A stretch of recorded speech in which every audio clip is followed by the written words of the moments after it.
Good morning friends. நம்ம பார்த்திங்கன்னா இப்போ வந்து மேட்டூர்லேருந்து மாதேஸ்வரம் மலைக்கு போயிட்டுருக்காங்க. மேட்டூர் டு மாதேஸ்வரம் மலை பார்த்திங்கன்னா ஒரு 40 கிலோமீட்டர் வருதுங்க. இப்போ தான் ஃபாரஸ்ட் ரூட்டில் என்டர் ஆகிருக்கோம். பார்த்திங்கன்னா மேட்டூர்லேருந்து நம்ம மாதேஸ்வரம் மலை ரோடுங்க. இது வனப்பகுதி ரோடுக்கு வந்துட்டோம். ஸ்டேட் பார்டர் கிராஸ் பண்ண போகிறாங்க. Tamil Nadu forest department check post வந்துருச்சு. ஒரு 20-25 வருஷம் முன்னாடிலாம் இந்த மாதிரி ஃப்ரீயாக இப்படிலாம் நம்ம வந்திருக்க முடியாதுங்க. ஏன் சொல்கிறேன்னு எல்லாத்துக்கும் தெரியும்னு நினைக்கிறேங்க. வீரப்பன் அந்த பேர் கேட்டாவே பயங்கரமாக இருக்கும் அந்த காலத்தில். இங்கெல்லாம் சந்தன கடத்தல் வீரப்பன். பாருங்கள், நம்ம ஒரு பிரிட்ஜு கிராஸ் பண்ணுறோம் பாருங்கள். இதுதான் தமிழ்நாட்டையும் கர்நாடகாவும் பிரிக்கிறது. பாலாறு எல்லாத்துக்குமே தெரியும். சந்தன கடத்தல் வீரப்பன் பாருங்கள் வந்துடுச்சு. அவ்வளோதான். இனிமேல் என்டர் பண்ணால் கர்நாடகா. இங்கே செக் போஸ்ட்டை செக் பண்ணிவிட்டு போகணும் உள்ள. வெல்கம் டு மலை மகாதேஸ்வரா வைல்ட் லைஃப் சாங்சுவரி. இந்த வழியாக தான் போகணும். இந்த ரோட்டில் பார்த்தீங்கன்னா நிறைய இடத்துல வச்சுருக்காங்க. திஸ் இஸ் எலிஃபண்ட் ஜோன், கவனமாக செல்லவுன்னு போட்டிருக்காங்க. எலிஃபண்ட் கிராஸ் ஆகும்னு போட்டிருக்கிறான். ஆனால் பகல்லாம் வர்றதுக்கு வாய்ப்பு கம்மிங்க. நைட் டைம்லலாம் வந்தால் எலிஃபண்ட் பார்க்கலாம்.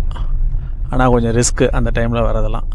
ரோடுக்கு 2 பக்கம் பார்த்திங்கனாவே அப்படியே ஒரே ட்ரையாக தாங்க இருக்குது. ஏன்னா இது ஜான்வரி மாதம், பனிக்காலன்றனால. இதே மழை காலமாக இருந்தால் ஃபுல்லாக நல்லா க்ரீனிஷாக இருக்கும், பார்க்குறதுக்கே நல்லாயிருக்கும். ஜான்வரியிலே எப்படி இருக்குன்னா அப்புறம் ஏப்ரல் மேலாம் எப்படி, சம்மர்லலாம் எப்படி இருக்கும் பாருங்கள். ஃபுல் ட்ரை ஆகிடும். அப்போ தான் அந்த டைமில் தான் யானைகள்லாம் தண்ணி குடிக்கிறதுக்கு எல்லாம் வரும்னு சொல்லுவாங்க. ஊருக்குள்ளே தண்ணியெலாம் இல்லாத டைமில். இந்த இடம் பாருங்கள், நல்லா இருக்கு. மலைகள் தான் சுற்றியுமே.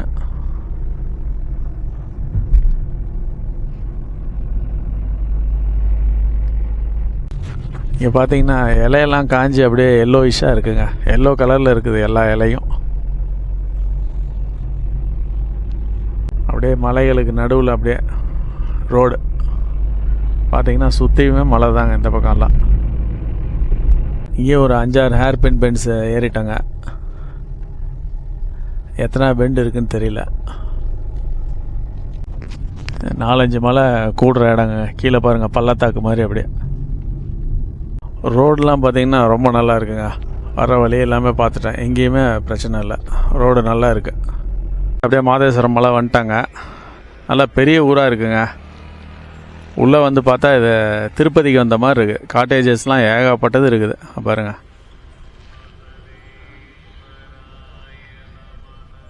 நிறையா காட்டேஜஸ் இருக்குங்க. இங்கே ஏதோ ஒரு வியூ பாயிண்ட்டு, அப்படியே பக்கத்தில் போய் பார்க்கலாம். இந்த இடம் நல்லா இருக்குங்க, போய் பக்கமாக பார்க்கலாங்க. சூப்பராக இருக்குங்க இந்த இடம். பள்ளத்தாக்கு, அப்படியே மலை பள்ளத்தாக்கு.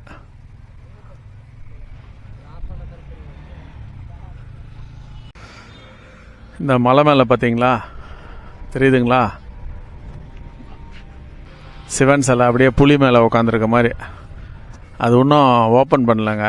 வேலை நிறைய முடிஞ்சிருச்சிங்களாம், ஆனால் ஓப்பன் ஆகலை போல் இருக்கு. இன்னும் மேலே போக முடியாது நம்மளால். இங்கேருந்தே பார்த்துக்கலாம். நல்லா பெரிய சிலையாக இருக்குங்க. ஏராளமான காட்டேஜஸ் இருக்குங்க. வந்தால் ஒரு நாள் ஸ்டே பண்ணால் நல்லாயிருக்கும். இங்கே பாருங்க, எல்லாமே கெஸ்ட் ஹவுஸ் தான். இந்த சிலை தெரியுதுங்களா, இங்கே பாருங்கள், நல்லா தெரியுது இந்த இடத்துல. அப்படியே இந்த மாதேஸ்வரம் மலையை அப்படியே சுற்றி காமிக்கிறேன் பாருங்கள். எப்படி இருக்குது ஊர், எவ்வளோ பெரிய ஊராக இருக்குது பாருங்கள். நிறையா பில்டிங்ஸுங்க, ஆனால் எல்லாமே காட்டேஜஸ் தான்.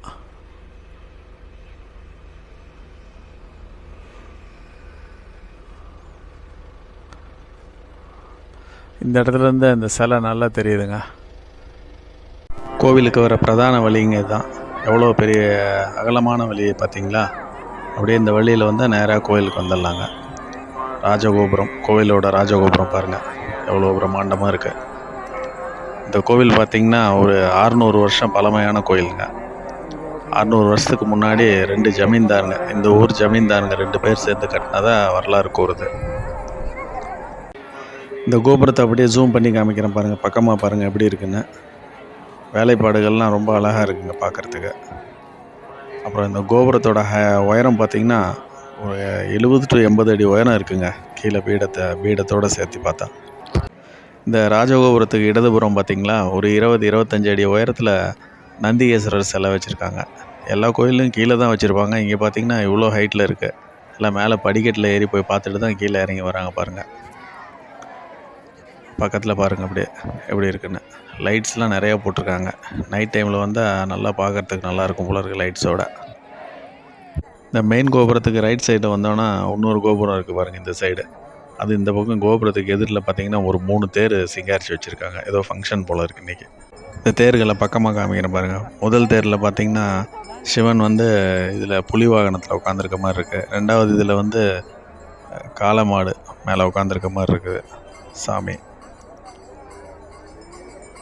மூணாவது தேர் பார்த்திங்கன்னா வெறும் சிவனோட முகம் மட்டும், உருவம் மட்டும் இருக்குது. நல்லா அழகாக பண்ணியிருக்காங்க. சரிங்க, அப்படியே கோயிலுக்குள்ளே போகலாங்க. உள்பிரகாரத்துக்கு போனால் தான் மூலஸ்தானத்துக்கு போக முடியும். பாருங்கள், இந்த வரிசையாக கேட்ஸ் இருக்குது, இதில் தான் போகணும். உள்பிரகாரத்துக்கு வந்துட்டேங்க. உள்ளே வந்தீங்கன்னா பார்த்தீங்கன்னா இவ்வளோ தாங்க. இதை மட்டும்தான் எடுக்க முடியும். உள்ள மூலஸ்தானத்துலலாம் எடுக்க முடியாது, அங்கெல்லாம் அலோவ் பண்ண மாட்டாங்க. பாருங்கள், இந்த வழியாக போனால் மாதேஸ்வரன் சாமியை பார்த்துட்டு வரலாம். அப்படியே உள்ளே இருந்து பாருங்கள் கோபுரம் இங்கே எப்படி தெரியுதுன்னு. சாமியெல்லாம் தரிசனம் பண்ணிவிட்டு வெளியே வந்தாவே இந்த தேர் இழுக்க ஆரம்பிச்சிட்டாங்க பாருங்கள். அப்படியே இன்றைக்கி ஏதோ விசேஷமான நாள் போல் இருக்குங்க, அதனால தான் இங்கே தேர் இழுக்கிறாங்க. இந்த மாதேஸ்வரன் மலை கோயிலில் பார்த்தீங்கன்னா யானையும் இருக்குதுங்க. பாருங்கள் எப்படி இருக்குன்னு. சின்னதாக தான் இருக்குது யானை, பெரிய யானை இல்லை இது. யானை இந்த கோவிலுக்கு சைடில் அப்படியே வந்தோன்னா இந்த பக்கம் ஒரு பிரம்மாண்டமான மண்டபங்க, பெரிய சைஸ். மேலேயும் அதுவும் எல்லாம் க்ளோஸ் பண்ணியிருக்கு. ஷீட் போட்டு தான் க்ளோஸ் பண்ணியிருக்காங்க எல்லாம். எவ்வளோ பெரிய மண்டபம் பார்த்தீங்களா. இந்த பக்கம் ஃபங்க்ஷன் ஏதோ நடத்துவாங்க போல இருக்குது. ஃபங்க்ஷன்னா ஏதாச்சும் ப்ரோக்ராம் நடக்கும் போல இருக்குது. அந்த ஸ்டேஜெல்லாம் போட்டிருக்காங்க. இன்றைக்கி ஏதோ ப்ரோக்ராம் நடக்கும் போல் இருக்குங்க, அதனால தான் அரேஞ்ச்மெண்ட் நடந்துகிட்ருக்கீங்க. அநேகமாக நாடகமாக தான் இருக்கும் போல் இருக்குது. அந்த ஸ்டேஜை பார்த்தா அப்படி தான் இருக்குது. இந்த மண்டபத்தை சுற்றியுமே அப்படியே கடைங்க தாங்க, வரிசையாக இருக்குது பாருங்கள் கடைங்க. எவ்வளோ பேர் வாங்கிட்டுருக்காங்க இங்கே. கோயில் வளாகத்துலேருந்து வந்துட்டாங்க. இங்கே சாப்பிட்றதுக்கு வந்தோம். இங்கே காட்டேஜ் பாருங்கள். காட்டேஜ் கீழே டைனிங் ஹாலும் இருக்குது. நல்லா இருந்தது, சாப்பிட்டோம். வெளியே கார் பார்க்கிங்லாம் பிரச்சனையே இல்லைங்க. இடம் தாராளமாக இருக்குது எல்லா பக்கமும். இங்கே மேலே இந்த மலையில் எங்கே இருந்து பார்த்தாலும் பார்த்தீங்கன்னா அந்த சிலை, உயரமான சிலை வச்சுருக்காங்க பாருங்கள். அது தெரியுதுங்க பாருங்கள், இங்கேருந்தும் தெரியுது பாருங்கள் எப்படி இருக்குது பாருங்கள். அப்படியே லாங்காக இருக்குது. நான் பக்கத்தில் க்ளோஸாக காமிக்கிறேன் பாருங்கள். பிரம்மாண்டமான சிலைங்க. இந்த சிலை பார்த்திங்கன்னா கீழே பீடத்துலேருந்து பார்த்தா 100 அடி உயரம் இருக்குன்றாங்க. இந்த மாதேஸ்வரன் மலை மேலே போகிறது பார்த்திங்கன்னா எப்படி இருக்குன்னா, திருப்பதியில் நம்ம ட்ராவல் பண்ணுற மாதிரியே இருக்குங்க. திருப்பதி மலை மேலே அதே மாதிரி தான் இருக்குது. இந்த ஊரை பார்த்திங்கன்னா ஒரு மினி திருப்பதின்னு கூட சொல்லலாம். அங்கே இருந்தால் எப்படி இருக்குமோ அதே ஒரு ஃபீலிங் தான் இங்கே இருந்தாலும் இருக்குது. சரிங்க, அப்படியே கிளம்பலாம். இங்கேருந்து மாதேஸ்வரம் மலை கோயிலேருந்து இறங்க ஆரம்பிச்சிட்டாங்க மலையில். பார்த்திங்களா எவ்வளோ அழகாக இருக்குது இந்த இடம். ஒரு காலத்தில் பார்த்திங்கன்னா இதெல்லாம் வீரப்பன் ஏரியா அப்படி தான் சொல்லுவாங்க. அப்போல்லாம் வரத்துக்கே பயப்படுவாங்க எல்லாம் இங்கே. இந்த வீடியோவை பார்த்துட்டு கண்டிப்பாக நிறையா பேர் வந்து மாதேஸ்வரம் மலை வருவீங்கன்னு நினைக்கிறேங்க. ஓகேங்க, இந்த வீடியோ இதோட முடிச்சிக்கலாம். வீடியோ பிடிச்சிருந்தா லைக் பண்ணுங்கள். ஃப்ரெண்ட்ஸுங்களுக்கெல்லாம் தவறாமல் ஷேர் பண்ணுங்கள். சப்ஸ்கிரைப் பண்ணாதவங்க சப்ஸ்கிரைப் பண்ணி பாருங்கள். ஓகே, பாய்.